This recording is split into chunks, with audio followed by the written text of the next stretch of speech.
It's week number 2, and in this video, I'm about to tell you the best team schedules, the light days, the heavy days, and the best streamers to help you win your week and ultimately win your championship. Keep watching. Step on the court where the legends are made. Fantasy dreams where the stats get paid. Barack Lesnar Hoops Fantasy Basketball. Thank you so much for tuning in. This is a condensed version of this morning's live stream. So if you already watched the live stream, you probably don't need to watch this again. But if you missed the live stream, it's been condensed significantly and is full of information that I really think can help you. Hey, this is Barack Lesnar of Barack Lesnar Hoops doing a live stream with my week 2 breakdown. And this breakdown, I'm very excited to share it with you. It's going to go into the week 2 schedule, and we are going to target the best streamers. We're going to target the teams that are playing on the light days, the teams that are playing 4 games, the teams that are playing 4 games and also playing on the light days. Before we get started, do me a favor and smash that like button for me and subscribe to Barack Lesnar Hoops if you have not yet. Let's get started. So here you have the resource that I put together for you guys. The light days this week and typically are going to be Tuesday, Thursday, and Saturday. The heavy days this week. Step on the court where the legends are made. Fantasy dreams where the stats get paid. Barack Lesnar Hoops Fantasy Basketball. Best schedules, you're looking at Charlotte, the Golden State Warriors, and you're looking at OKC. They have multiple light days with Tuesday, Thursday, and Saturday. And if you load up on players, especially your streamers on the lighter days, what you prevent is those Monday, Wednesday, Friday, Sunday load ups where it seems like, oh, I have a bunch of 4-game players. But what happens is you have 2 to 3 guys sitting on the bench, which could have been 2 to 3 guys that instead you have playing on these light days. That's why there's strategic value in streaming these players. So right now in diamond tier leagues, the guys that are flying off of the waiver wires are Ajay Mitchell. He's been producing even with the return of Case and Wallace. He still had a very strong game. So pick him up. He's available in a lot of deep leagues still. Cedric is also being picked up heavily along with Sam Merrill. So Clippers only have 2 games this week, so you might want to avoid any streamers. And maybe if you have someone like Brook Lopez, I dropped him in a few leagues. Not only were the minutes low, but a very weak schedule for week 2. So Monday, you want to grab OKC, Orlando, and players from the Golden State Warriors. You want to hold them on Tuesday because they're going to play again on that light day. And then on Sunday, you can get rid of those guys. And if you have any streaming spots available, you can pick up some guys on your final day to take full advantage of those spots that you have. All right. So the guys that have 4 games and also play on some light days. So these are like the optimal schedule. Ajay Mitchell, we just talked about him. He plays 4 games this week. Plays Monday, Tuesday, Thursday, and Sunday, is averaging 18.7 points, 4.3 assists, and a steal per game. So everything is lining up for him to be a top pickup this week and potentially beyond this week. Wendell Carter Jr. right now is only 22% rostered, is getting you 9.7 rebounds per game, is getting you a block per game. Low-end double-double potential, plays Monday, Wednesday, Thursday, and Saturday. So if you need some rebounds, you need some traditional big man numbers. I'd say even in a 12-team league, if he's your last big, that might be a good spot for him. So he does play on that light day Thursday. So he's a decent target for you at the center position. Then you got Con with 15 points, 2.3 3-pointers made, 56.8% from the field, 17% rostered, also plays 4 games this week, Tuesday, Thursday, Saturday, and Sunday. The Charlotte Hornets are playing their rookies a lot of minutes, and it looks like they're prioritizing their development. So it makes sense to pick them up as a stream with those light days, Tuesday and Thursday, as well as Saturday. Optimal pickup, and you could get some threes, and on occasion, you might get some steals and blocks from them as well. Colin Sexton of the Charlotte Hornets is only 30% rostered right now. Plays 4 games this week as well, Tuesday, Thursday, Saturday, and Sunday. Averaging 18.7 points, 56% from the field, 4.3 assists. So he's been a decent target right now. There was some question marks around what his role would be on his new team, but historically he has been a strong scorer that can help your field goal percentage and your free throw percentage. He doesn't get a ton of threes. He doesn't get a bunch of steals and blocks, but he can get you some assists. Decent target right now if you want a scorer that isn't going to kill your percentages. 56% from the field for a point guard getting you almost 19 points per game is pretty enviable. All right. We got Podziemski with 5 rebounds from the guard position. So he's a pretty good rebounder, getting you 1.3 steals, getting you close to 9 points per game. Plays today, Tuesday, Thursday, as well as Saturday. Drop him Sunday, pick somebody else up. He's not producing great right now, so he's probably more of a streamer for you this week. Discard him Sunday and pick somebody up Sunday and load up on as many games as you can with players that fit the Barack Lesnar Hoops model. And if you have any questions, leave them in the chat after I've gone through this video. I want to have a conversation with you guys and answer any questions that you may have. I appreciate you joining me on this live stream. I was going to record the video, but I decided, you know what, let me just jump on and do it as a live stream. So apologies if it's not as polished as my regular videos are, but that's the price to be here live. We're doing it live, guys. We're doing it live. Jonathan Kuminga, this guy is on the Warriors, but does have, I think, some season-long value. He's 46% rostered, so he's still pretty widely available. He was a lot more available just a week ago. He's averaging 15.7 points, 7.3 rebounds, 55.2% from the field. He plays today, Tuesday, Thursday, Saturday. I would hold on to him, though. If you have him, I wouldn't drop him on Sunday. I think he has season-long value. So the 4-game schedules on heavy days. So these are guys that are going to be mostly playing on these heavy days. And if you load up on too many of these guys and you already have a lot of players on your roster already playing on the heavy days, this is how you end up with dead weight on your bench. And you want to avoid that as much as possible. I hate nothing more than seeing somebody go off on the bench because my schedule and my roster was not optimized. You should optimize your streaming spots. So just a little note of caution for you. Sam Merrill with the Cleveland Cavaliers is 19% rostered, plays 4 games this week, 19.3 points, 5 3-pointers made, 100% from the free throw line so far this season. He has some streamer appeal. I'm curious how he'll continue to produce once Darius Garland returns, which we heard should be in early November. So we're talking about here in the next week and a half.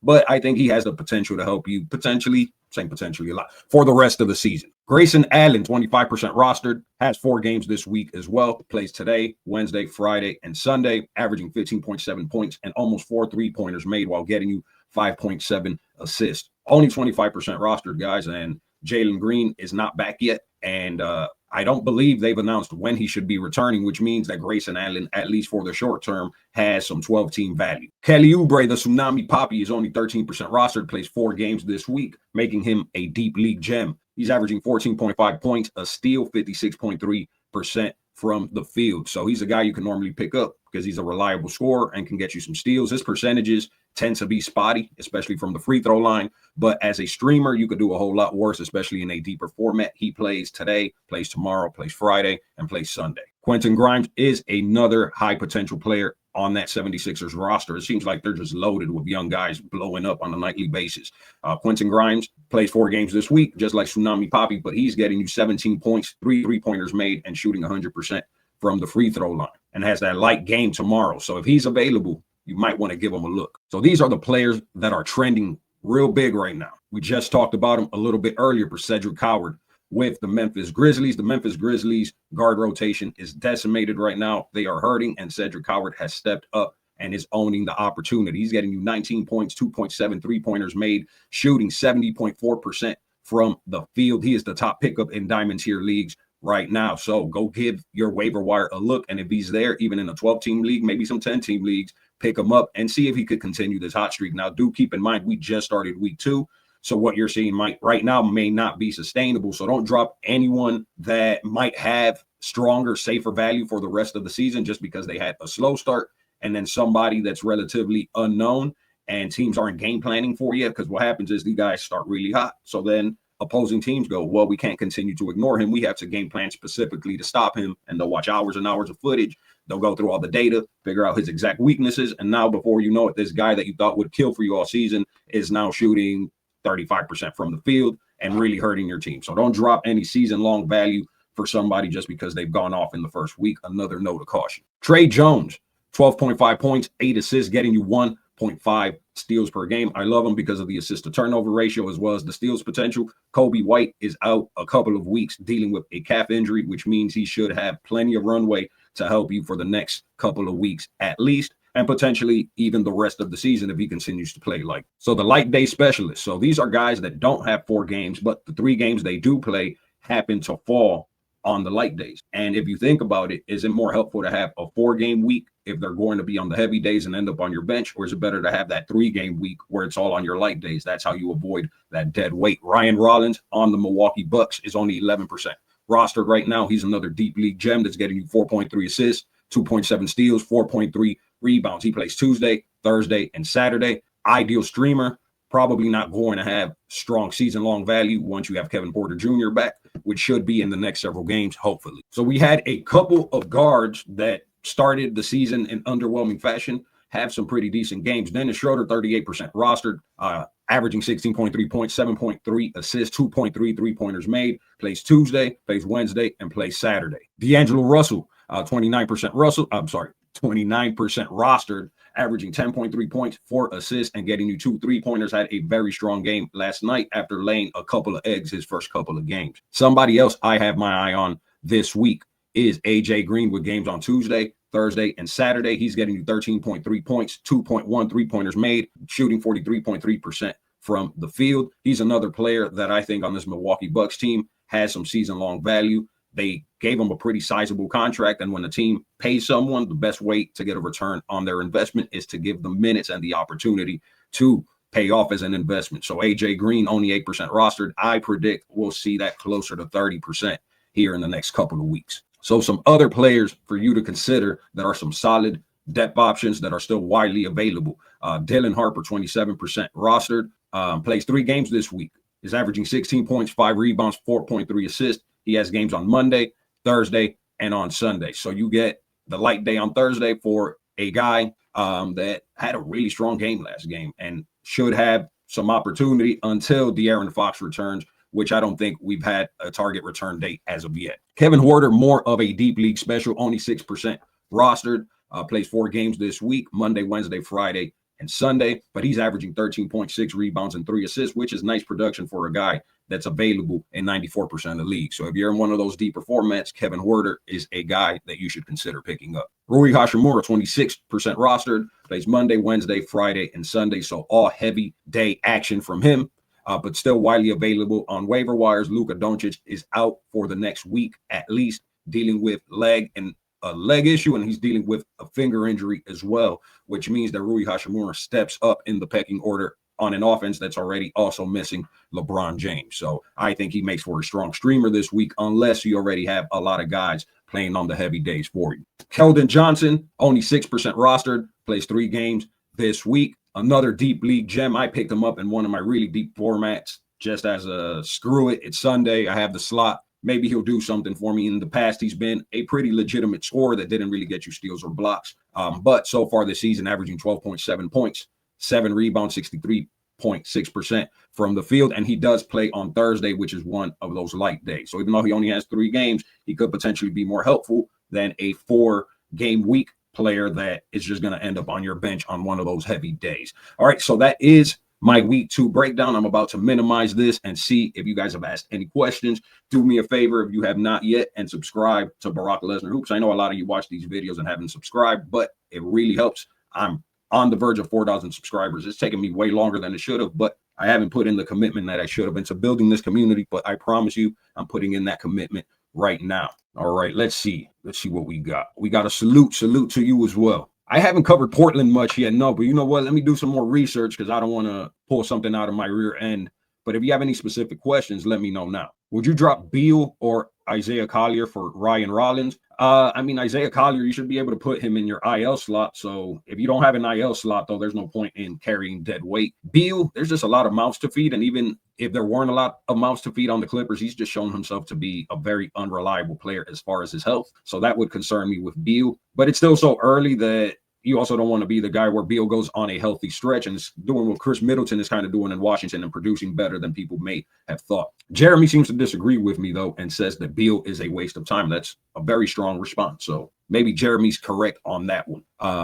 Any other questions? Is that it? That was my breakdown. I'm trying to make these breakdowns more concise. So I'm spending a lot of time putting everything together and making sure that I can give you the insight, the value as quickly as possible, because I know you have a lot of things to do with your day. I know I have a lot of things to do with my day. And one of the things I'm focused on doing this season is just being more concise with my video productions. Mark Williams, the center on the Suns. I mean, it's concerning. He's not playing back-to-backs. But if you drafted him, you kind of had to draft him knowing he's always been an injury liability. Kind of like drafting Embiid. If you draft Embiid, that's something you have to be aware is just the reality. So with Mark Williams, if you can't stomach him missing 1 game every back-to-back, if you can't stomach him potentially missing a week and a half, then you should either drop him or see if you could package him in a trade for somebody else. You grab him for his upside, similar to Kristaps Porzingis, a very similar player that gets injured often, but when he does produce, he produces some of the best production that a big man can give you. They're efficient from the field. They're efficient from the free throw line. He gets you blocks. He gets you rebounds. He can score in limited minutes. He doesn't turn over the ball a lot. So that's the gamble that you have to take, and you just have to decide for yourself what your risk appetite is. Aaron Naismith, man, I feel like he helped me win a championship last year because I needed a glue player that would score and also pad my field goal percentage, my free throw percentage. And I had a lot of steals and block streamers and players on my team already, so I wasn't that concerned about him not helping me there. So Aaron Naismith, I think, fits great in that sort of role. If you need a glue player to give you a boost to your scoring and also pad your field goal percentage and your free throw percentage without hurting your turnovers. But if you don't have a lot of steals and blocks, guys, then he's not as useful. Terry Eason, do we believe in him? I mean, Terry Eason is either injured or not getting enough minutes, and then there's an injury, and then he gets starter minutes for a game, and then he gets you 4 steals and 5 blocks and 8 assists and just has a wild game. But there are other young players on that Rockets team that they're prioritizing, such as Amon. So it's hard to tell you that we believe in him in a 12-team league. Probably there are stronger, more reliable options with more reliable playing time and more reliable usage. In the deeper format, you for sure want to pick him up because there should be garbage on your waiver wire, and his defensive potential so high that it's worth the gamble in that situation. We have 24 people on this stream. That's pretty cool. That makes me happy. Yes, 25 now. Ask your questions. I'm in a good mood now. I was a little tired and sleep deprived, but it's all good. We're going to make it happen. It's week 2. Let me know how your teams are doing in the comments, by the way, because I'm curious. There was one league I'm in. I should show you guys because it was bad, man. It was real bad. I lost 9-0. I almost shut my YouTube channel down. I'm like 9-0. That's rough. But it's week 1, guys. You can't let week one can sometimes be a bit of a mirage. These guys haven't played for months. Rotations are still being figured out. Guys are still rusty from not playing professional competitive basketball to this degree for months. It takes a couple of weeks. I'd say around December is when you start seeing what guys are really going to be. And if they're doing really poorly right now, you're going to see them make up for it in December when they start having 50-point games on 80% shooting, and then they end up closer to their season averages from the past seasons. Oh, you want me to show you my Derek Queen?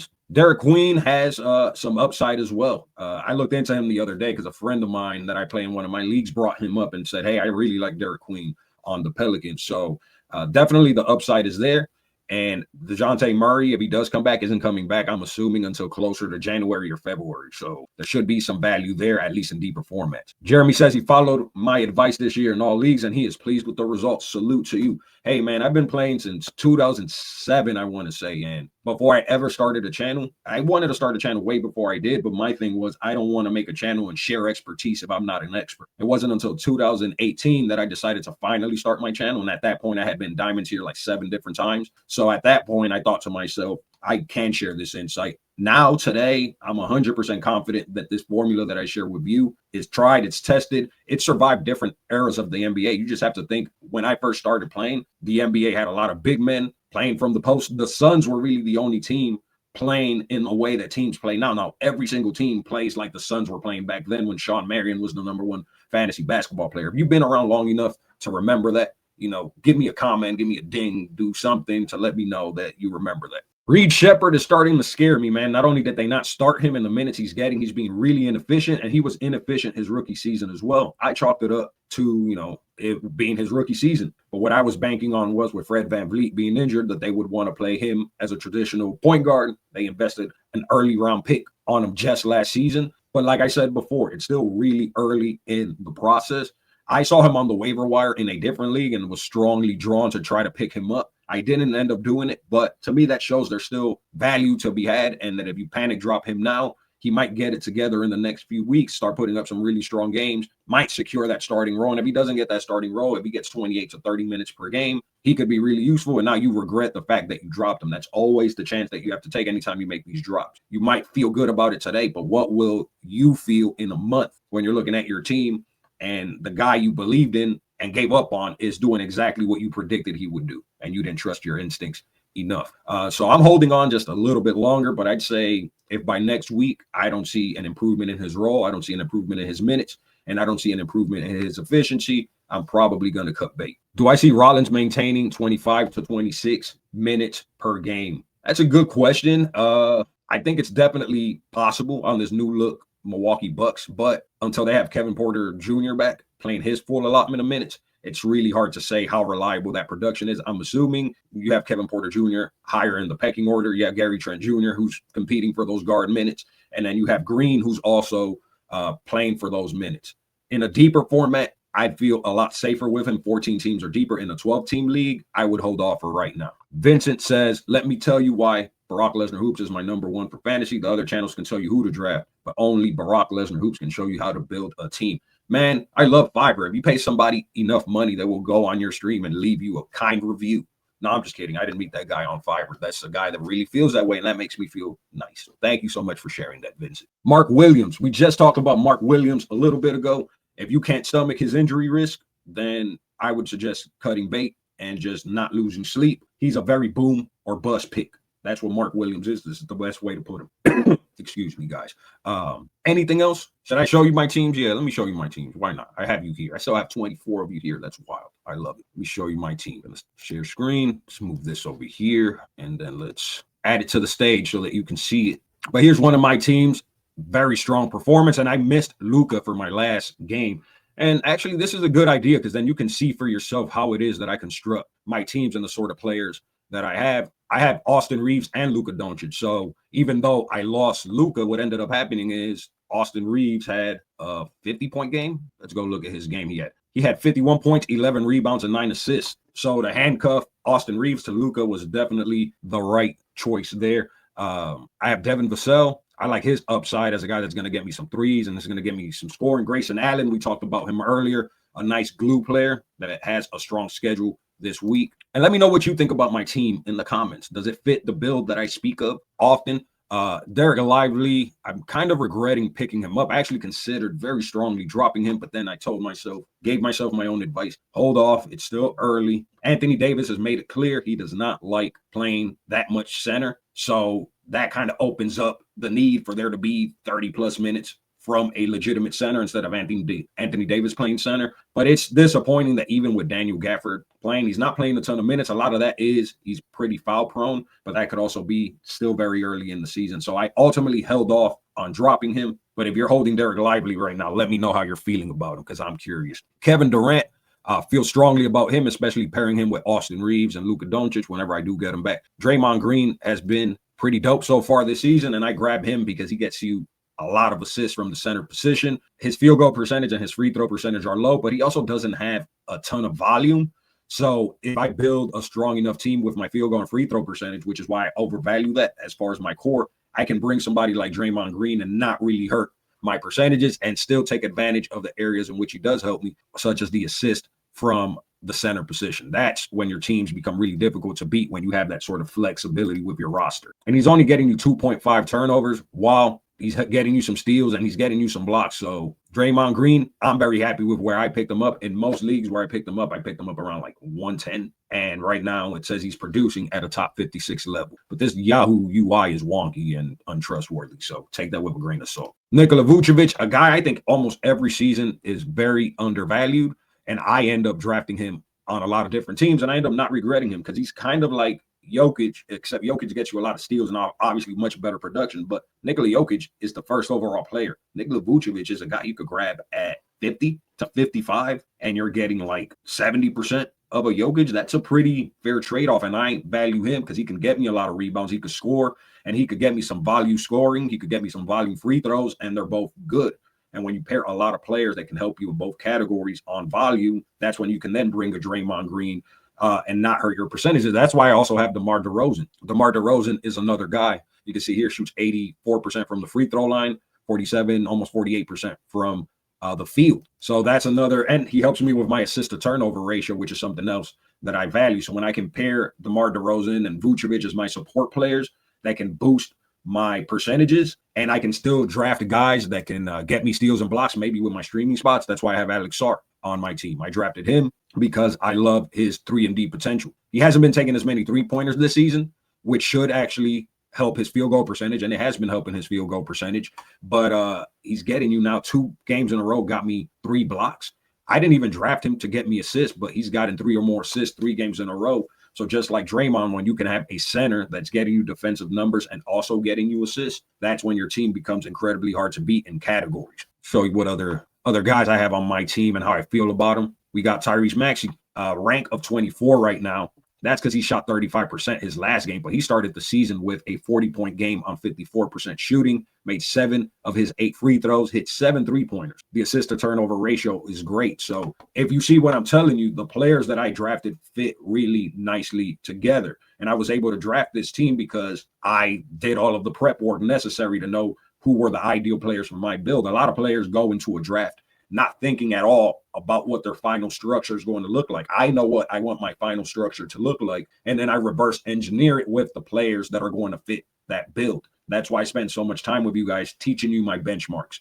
I go spend so much time explaining them, and you might be like, wow, why does he keep going over this? Because that's what I want you to do. I want you to visualize the finished product and reverse engineer what it is that you want. And that's why we discuss those benchmarks. All right, who else do I want to discuss on this team? I have a couple others. Khalil Ware, I've been disappointed with him as well. The role hasn't been secure. The minutes haven't been there. He's starting a game, and Jovic is starting a game. And even when he has played, he hasn't been great. His assist to turnover ratio has been putrid. I'm not going to lie. I think I bought into some of the preseason hype. And sometimes when I go into different communities and you guys give me comments and I see other things, and then it can impact my own opinions, because Khalil was originally not a guy I was heavily targeting, but then in preseason he was killing. And now I kind of regret picking him up. I feel similar to him as I do with Lively, in that it's too early for me to give up. And I should still trust my instincts on why I picked him up in the first place. And in this league specifically, double-doubles is one of the categories. So that was part of the reason why Lively and Khalil Ware made more sense for me to draft than maybe in a regular 9-category league. But he has been a disappointment so far. If you disagree with me, let me know. Or if you do agree with me, should I drop him or is it too early? I think it's too early to drop him. I think ultimately he'll play himself into a more stable, secure role, and that the production he'll put up, the double-doubles he'll put up, will make the heartache I'm dealing with right now worth it. All right. Miles Turner, another one of those unicorns, was able to grab him as well, even though he started the season off not happy with how he started off. But a promising development is the fact that he did get me 2 3-pointers in 2 different games and has gotten me at least 2 blocks in all 3 games. And that's why I like him. But I need him to get the field goal percentage closer to 50%. You're playing with Giannis Antetokounmpo, man. The attention that Giannis draws is insane. You're going to be more open than you've ever been in your career. I need you to get it together. My Bucks need you to get it together. And I think he will get it together. He is one of the ultimate unicorns in the NBA, a guy that can get you a lot of threes and a lot of blocks. That makes your build difficult to overcome, which is why I value him as much as I do. All right. We're almost done discussing this team. Just want to show you Davion Mitchell was a streamer I picked up last week. He started off at a blistering start with 16 points, 12 assists. So far, his production has been a lot more pedestrian. I didn't drop anybody too valuable to pick him up, so I'm not upset or anything. But if you did drop somebody incredibly valuable, this is why I tell you to hold off on rushing to pick some of these first or second game flashes in the pan, because then that production normalizes and you might end up regretting dropping a guy who then ends up normalizing his production and producing at the level you drafted him to produce.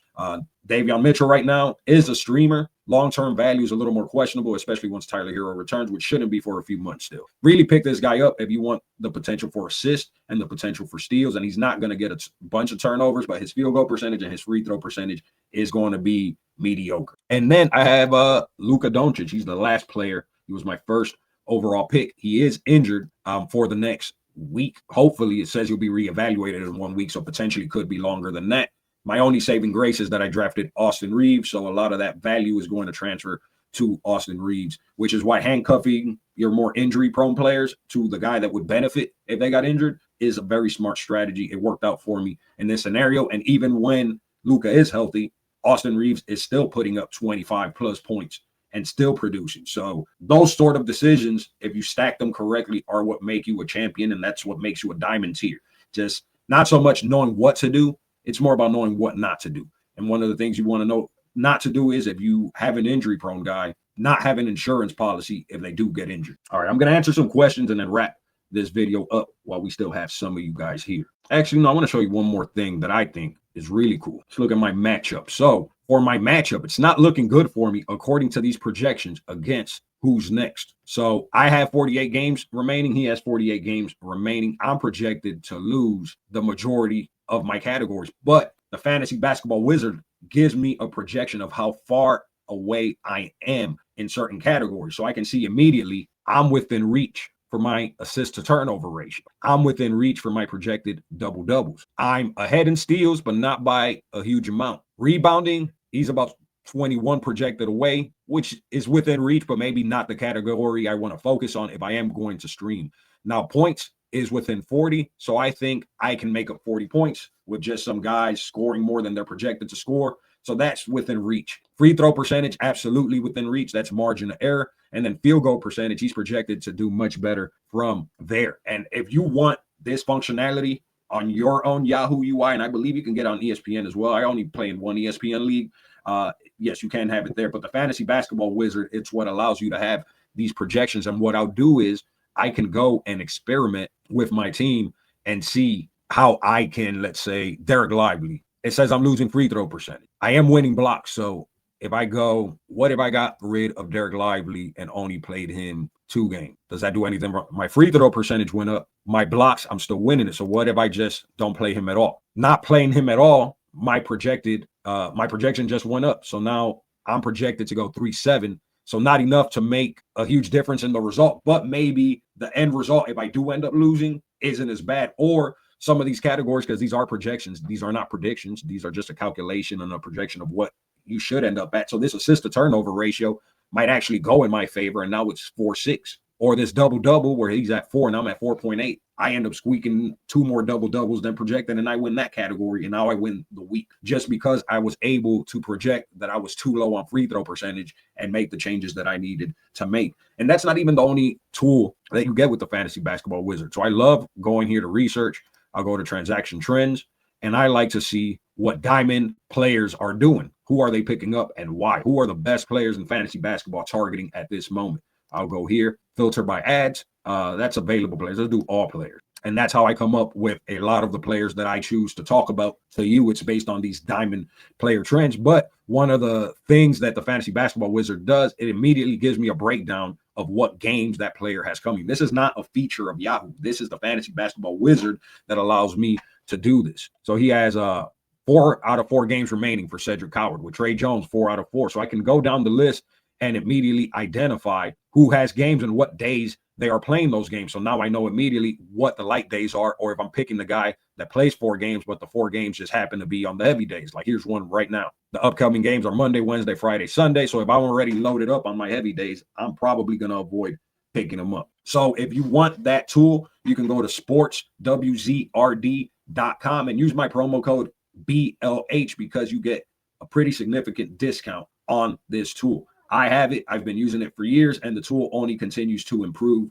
I'm going to have the creator of that tool, Bilal, join me on the stream here in the next few days so he can go into more detail. But if you play competitively, if you play for money, or you just play for bragging rights, having this tool, watching Barack Lesnar Hoops, understanding the frameworks that I have built, that is how you end up dominating this fantasy basketball season. That's how we get you to diamonds here, my friend. Don't believe me? Leave a comment and tell me to shut up. Vincent wants to know how I feel about my Harden and Cat team. Let's look it up. Let's look it up. My Harden and Cat team. I believe that was this one right here. Let me see. Is this it? Yep, this is it. I ended up winning last week. So this is one of those leagues where you either win the week or you lose it. And I ended up, I ended up winning that league 5-4. And let's look into the categories I won, because it was a close one. And this is a competitive league too, by the way. It's not a chump league at all. As a matter of fact, let me see if it shows me. Lets me show you the team ratings. Here's another tool of the Fantasy Basketball Wizard. It gives you a projection of the entire league. So not only can you see how you're doing against your opponent,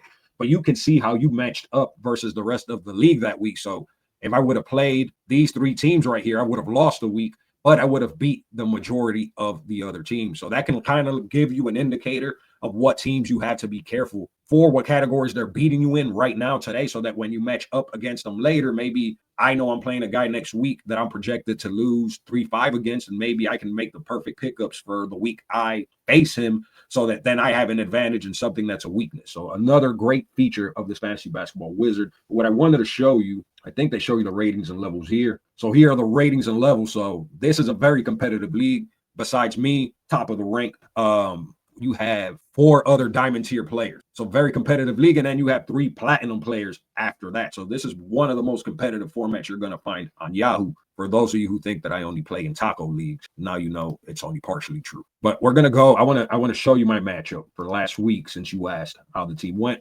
So I ended up losing field goal percentage, but dominated free throw percentage. And I've told you guys before, if I'm going to lose one, I want to be elite in the other. And that's a pretty great indicator of that right there, with 44% being below average, but 86% across all my players. That's elite free throw percentage. 85 3-pointers made. That's because I overvalue those big men to get you threes. That's why I'm able to almost double the amount of 3-pointers that he had. So I lost points, I lost rebounds, and I lost assists. But guess what I won? I won steals, I won blocks, and I won turnovers. Is that not the big 5 categories that I tell you guys that I overvalue? Is that not the breakdown that I give you every single video where I tell you I'm okay not being the best in points, rebounds, and assists?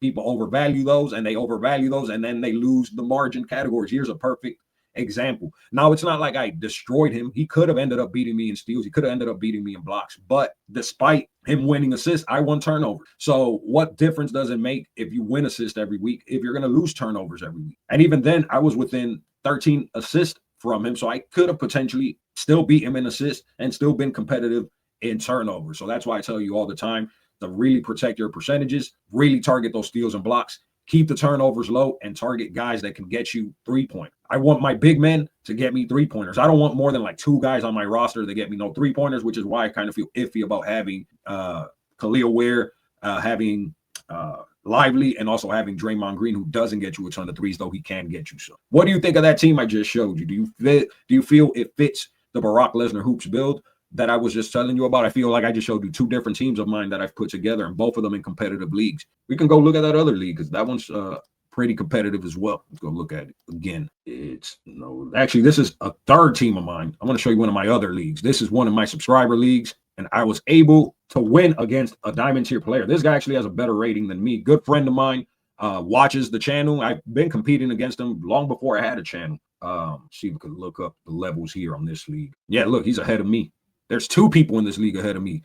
Tyler reached out to me. He's a viewer of this channel, reached out to me when I asked who wanted to play my subscriber leagues. He sent me an email to thebaracklesnar@gmail.com, where you can email me too, because I'm thinking of creating a few more subscriber leagues, but I need to have enough interest to do that. So I'm letting people email me, and once I get enough emails, I will reach out and say, hey, we're going to do a league. It's a $100 buy-in. You need to be able to join League Safe, and we're drafting on this day. And then you might be covered on this video too, just like I covered Tyler.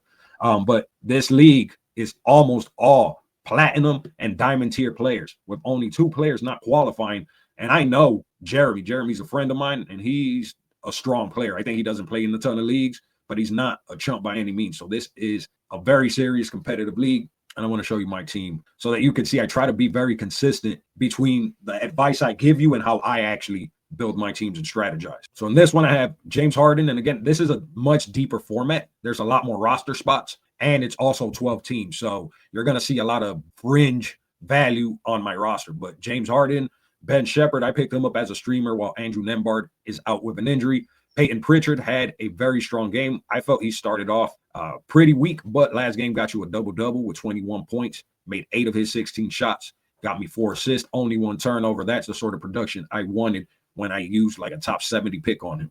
Dante DiVincenzo, a guy I really like because he has the ability to get me threes and steals.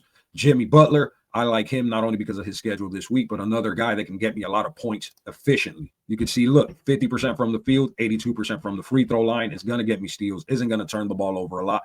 The problem with Jimmy is he is an injury liability.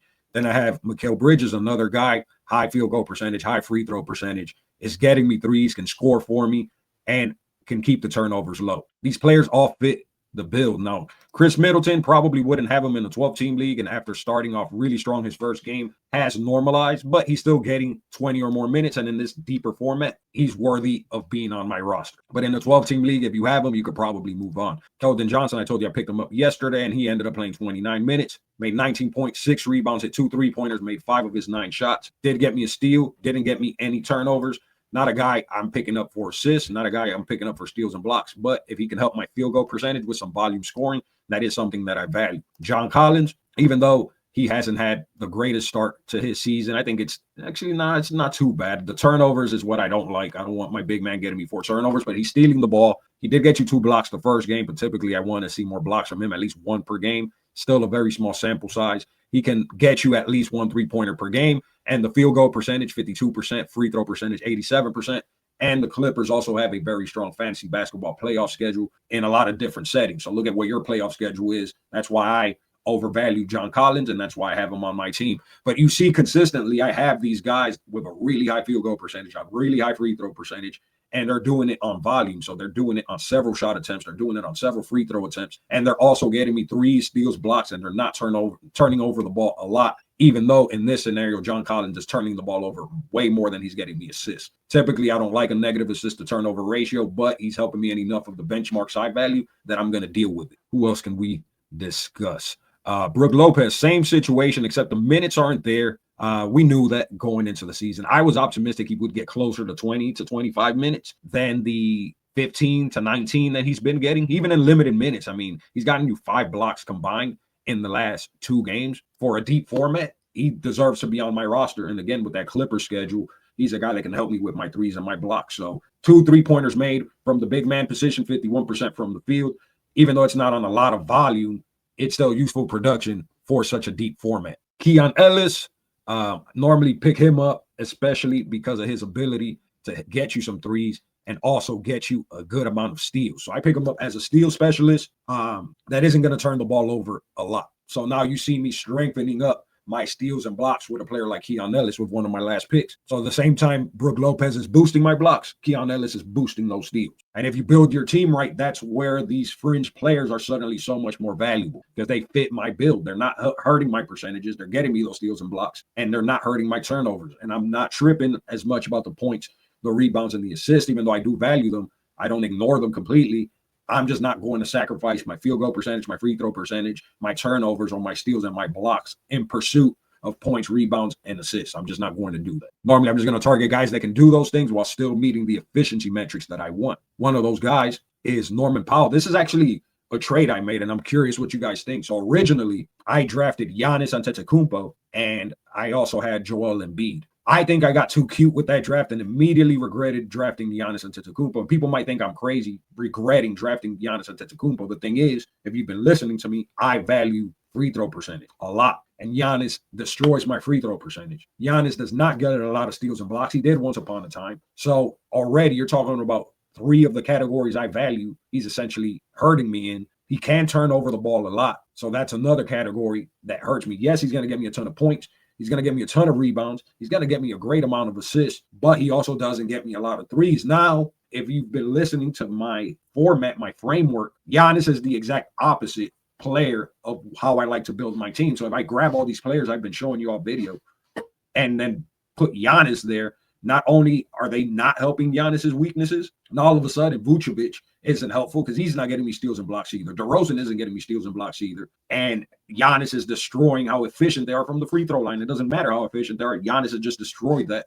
So now they're all worse, and my build in general is worse. And now I'm losing every week 4 to 5, and I'm wondering why, even though I have Giannis. I have all these strong players and I keep losing. Chances are they're not efficient. They're turning the ball over and they're not getting these steals and blocks. That's why you find your team losing. And this is a revelation I had like 10 years ago when I played a guy. He had Robin Lopez. That's the only player I remember he had. But he had a bunch of no-name players. And I was loaded. I had Blake Griffin. I had Andre Drummond. I had all these double-double monsters. And I'm like, they're scoring, they're rebounding, they're getting assists. I didn't care about field goal percentage. I didn't care about free throw percentage. I didn't care about turnovers. These guys, all-stars, they're going to just, no one's going to be able to stop me. And then this guy with Robin Lopez, every time I played him, just would crush me. I couldn't win more than like 3 categories. And I would be so confused. And why? How is this guy with a bunch of role players beating my all-star stack Monstar team? And then I looked into the categories he was winning. And then I realized, man, Robin Lopez has a really high free throw percentage for a guy that's getting him a lot of blocks. And he also has a really high field goal percentage. And Robin Lopez is also not turning the ball over a lot.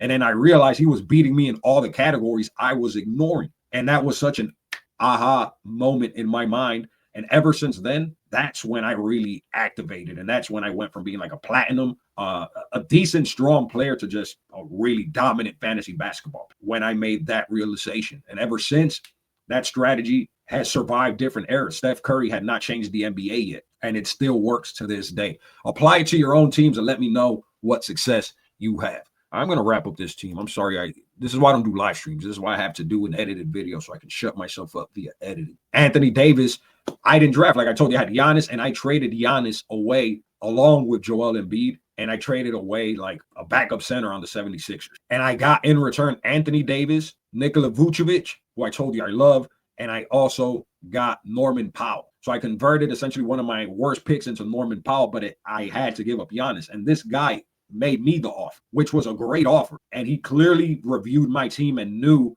A, I did not like the fit of those players on my team. B, he knew exactly what to offer me to make me want to take that pick. Because if you look at the players I picked up, they also fit my build. Norman Powell, another guy that's getting you threes, is getting you scoring, is getting you steals, and the field goal percentage and the free throw percentage are high. So he's helping me there on volume. So perfect fit. Already told you about Vucevic. We talked about him, but 53% from the field, 80% from the free throw line, also getting me threes, getting me a double-double, getting me some out-of-position assists. The turnovers are not that high. He's keeping them under 2. Do I care that he's barely getting me steals and blocks? No, whatever. He's helping me in these areas I value. Franz Wagner, again, 47% from the field for a wing. Not bad at all. Pretty strong. 86% from the free throw line. Almost 2 3-pointers made. He's scoring, rebounding, getting me assists. He's getting me steals. The turnovers, 2.3. Not that bad at all when you have guys picking up, guys turning the ball over 3.5, 4, sometimes even 5 times per game.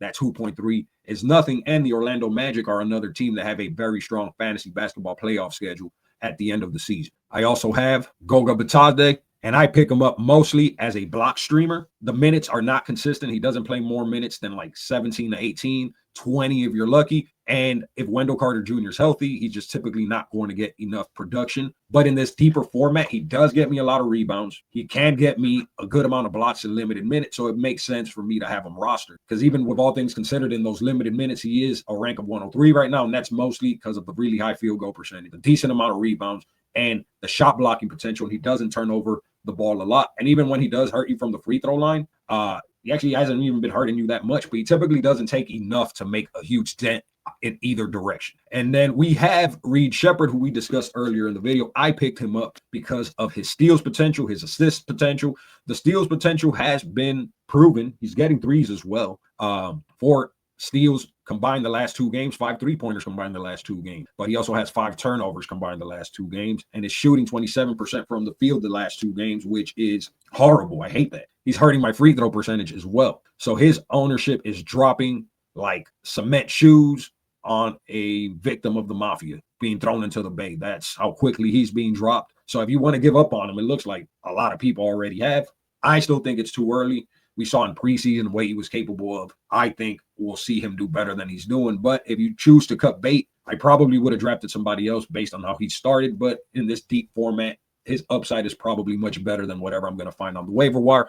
And lastly, my advice I always have in any of my leagues, make sure you're using your IL slots on players that are injured. These are assets, and your IL slots should never be empty. I see so many teams with empty IL slots, and it frustrates me because you're essentially giving up the opportunity to control these assets. By that, I mean no one else can pick them up if they're in your IL slot. So that means you own them, which means you have flexibility for trades now. You can use them as sweeteners.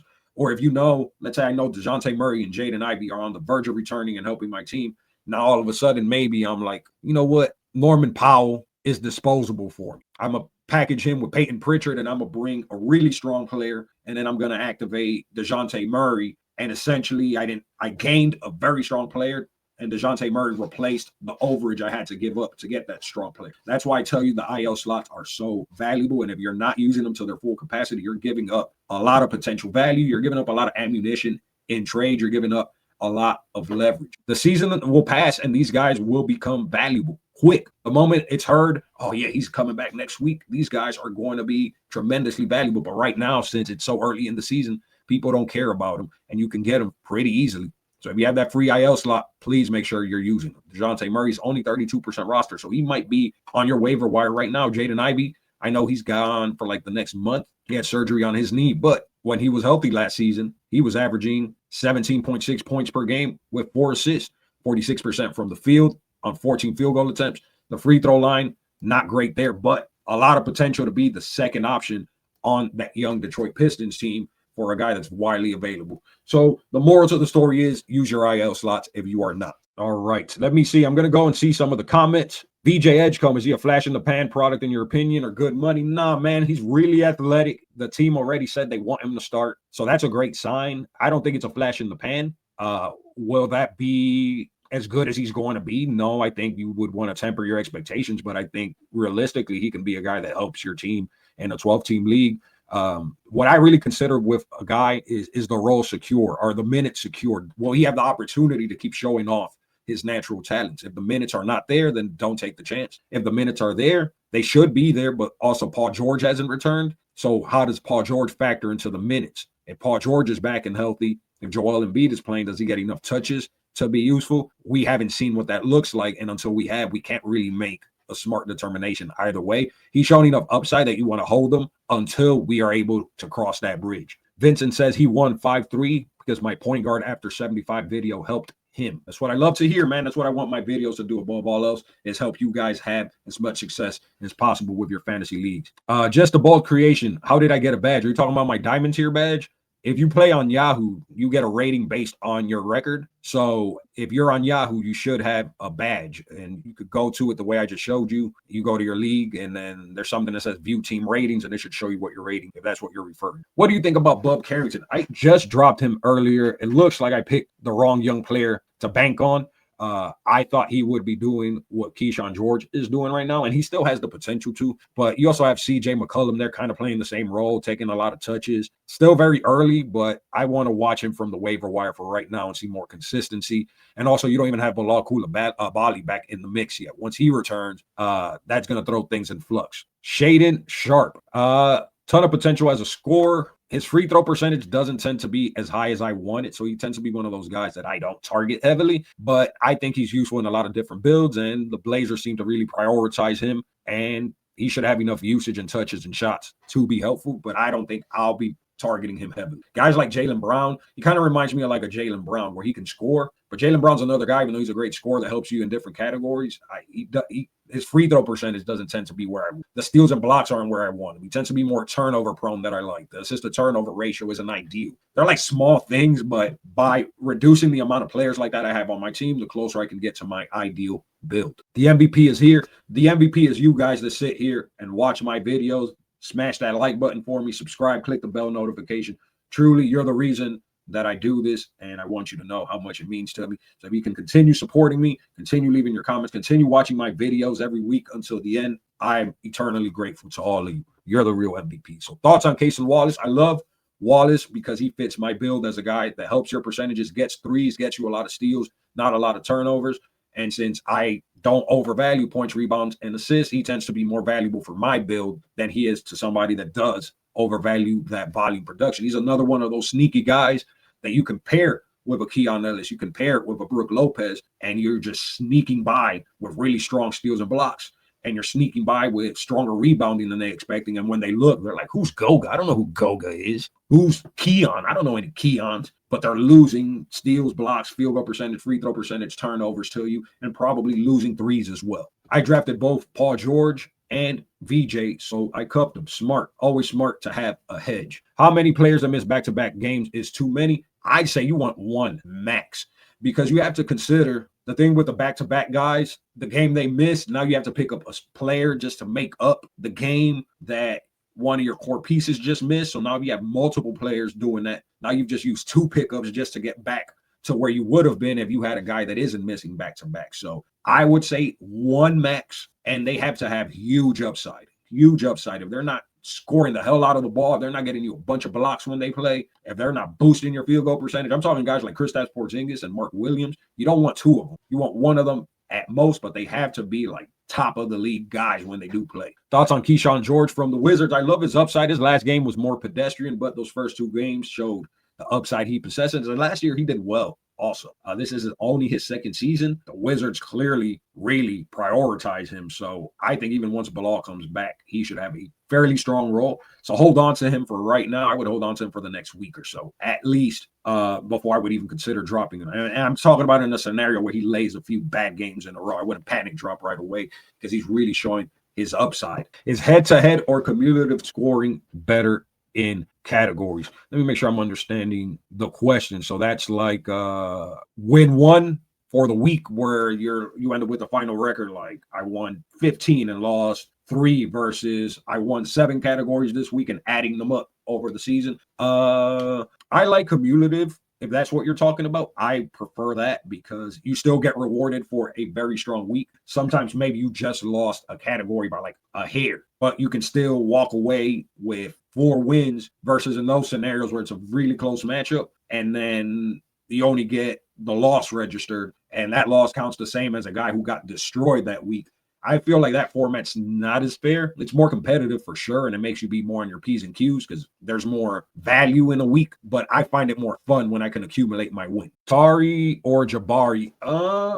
I like Jabari's ability to get you threes. I like how young he is and still think he has a lot of upside to break out. And I think he stretches the floor enough to be more useful to the offense. Now, defensively, Tari's going to be a better option. But I think I would lean Jabari if given the option between both. All right, guys, I've been going on for an hour and 15 minutes. I think that's been enough, and I'm sure you agree as well. Thank you so much for watching. Please stay tuned. On Wednesday, I'm planning on dropping a video on how you should target the early season. And by that, I mean a group of rules that we're going to go over, things for you not to do, things you should be doing, how you should be acting, how you should be treating your streaming spots. The whole purpose is for you to travel this season with me and me show you exactly how I handle every aspect of every part of the season, because the things you do in week number 2 are drastically different than the things you're going to be doing in week 15. So I want to break everything down throughout the season. And Wednesday, I think it might be one of the most informative videos I have dropped yet. So I hope you can tune in for that when I drop that in a couple of days. Until next time, this has been Barack Lesnar of Barack Lesnar Hoops. Smash that like button for me, like Murray said, and it's Bill to drop. I don't know. We discussed that earlier. Rewatch the video. This would be my recommendation. God, stop asking me stuff. I'm trying to leave, but I can't just leave you hanging. So that's the last one I'm going to answer. Trey, Bam Bridges, Kyle Brenner, Cam Thomas, OG, Carl Anthony, Josh Hart, Herbert, Suggs, Draymond, Okongwu. I've got roasted in the Reddit thread. The comments. I don't see anything wrong with that team per se. I'm assuming Ban is Bam. Trey, the issue with Trey Young is he kind of doesn't fit as great with some of the other pieces you have, because you have some guys like Okongwu and Carl Anthony Towns that really help your free throw and field goal percentage. And Cam Thomas has been helping you there as well. And Josh Hart has the ability to help you there. So having Trey kind of offsets the benefit that you get from those guys. So I think maybe that's what they're making fun of. And you don't have enough steals guys. I mean, you have a couple. You got Herbert, you got Suggs, but Suggs is an injury liability. So it's less reliable. Bam can get you some steals, but Bam's been off to a rough start as far as his efficiency and turnovers. So you kind of have some mismatched pieces. You have some really strong assets. So I think Trey, like I said with Giannis earlier, is one of those guys that I'm just normally don't target because he hurts me so much from my field goal percentage. He doesn't get me any steals, any blocks, and he does turn over the ball a lot. And since I don't overvalue his assist and his scoring, I tend to not target him. So that might be why you're getting roasted. And then Bam is similar in that way. So loading up on both of those guys, you just end up losing the percentages. You end up losing turnovers, and then they don't get you enough steals and blocks for you to be competitive there. And you just end up winning like maybe the volume categories, and you end up losing 5-4, or, you know, you end up winning just 3 categories and they win 6. That's what ends up happening if you're not optimized. How can I fix? I would look to move Trey Young. Oh, it's Bane, then yes. Not Bam, then Bane I like. Sorry, I assumed that was Bam instead of Bane. Kind of fits what I'm saying. Bane is very efficient, doesn't get you a ton of assists, doesn't turn the ball over a lot, can be efficient from the field, from the free throw line. You just have a lot of pieces that actually fit my build, but Trey Young is not a piece that fits my build. And I think that's the disconnect that you're having. Also, let me see. Do you have enough engines? Cam Thomas is an engine, just doesn't get you a lot of steals and blocks. Carl Anthony Towns isn't getting you a ton of steals and blocks. You don't really have any shot blockers. So you're kind of punting shot blocking too. So if you could trade Trey and bring back somebody that can be a more efficient scorer, maybe you sacrifice some assists, but maybe you can also bring back a piece that helps you with your shot blocking. And then you can normalize your turnovers and give a huge boost to your field goal percentage without hurting your free throw percentage, and maybe even boosting your threes. I think you'll find your team a little more well-rounded. Is Norman Powell so high this year? I'm a punt free throw Giannis team and don't know what to do with him. I would definitely sell him. If you're punting free throws, it would make more sense for you to trade him for somebody that's going to help you with your steals and blocks and get you a really high really high field goal percent. I think he could be sustainable, though. He was pretty sustainable last year on a loaded Clippers team. So I think even at full health, he's going to have a reliable role.